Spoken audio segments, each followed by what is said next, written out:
Welcome back to the Tidbits with Laura. And today we're going to continue on with topic number two on things I learned while traveling um, and things I learned about life in the last 30 years of marriage. So this episode, we're going to talk about travel. And I have a bug. I want to see more of the world.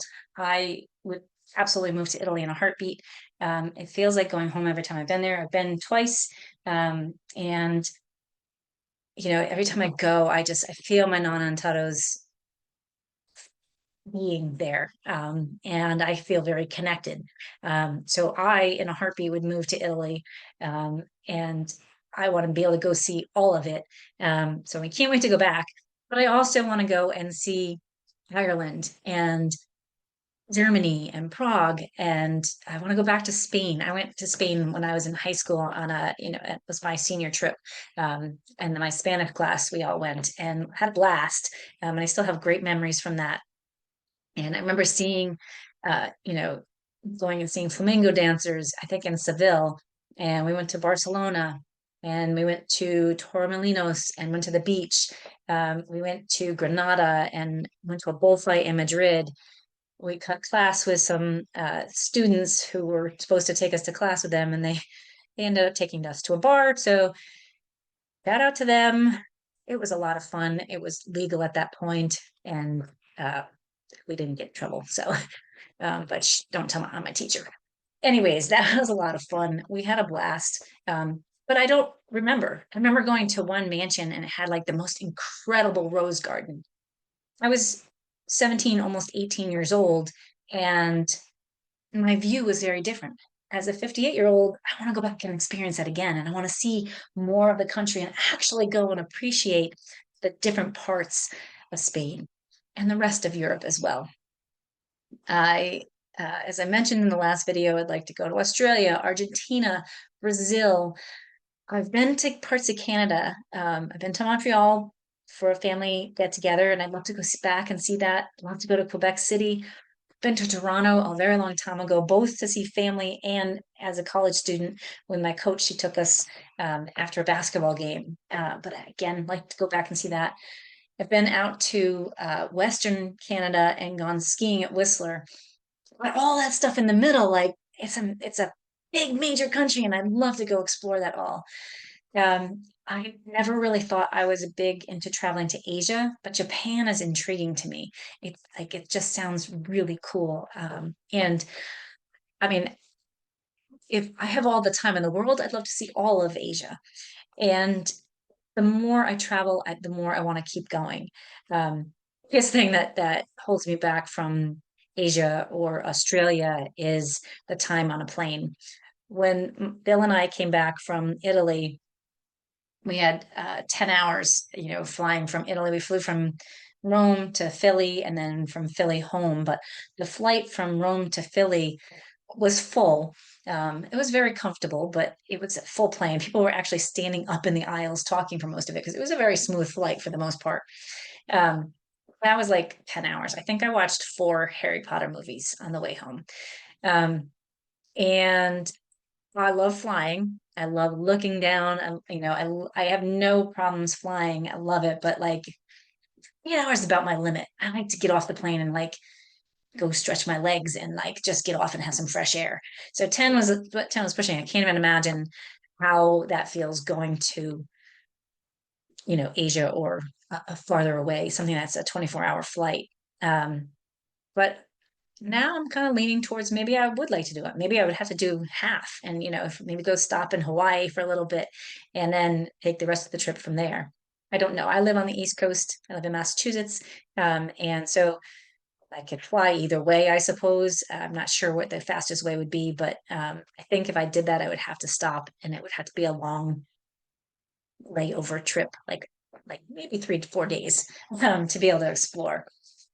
I love learning about new cultures.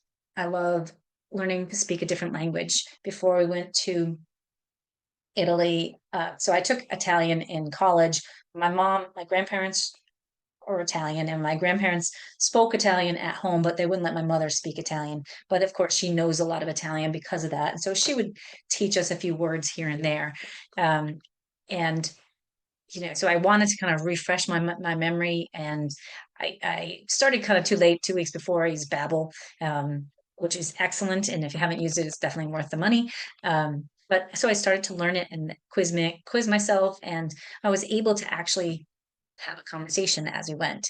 One of my very favorite um, moments when we were in Rome, we went into we were looking for a liquor store to get some wine.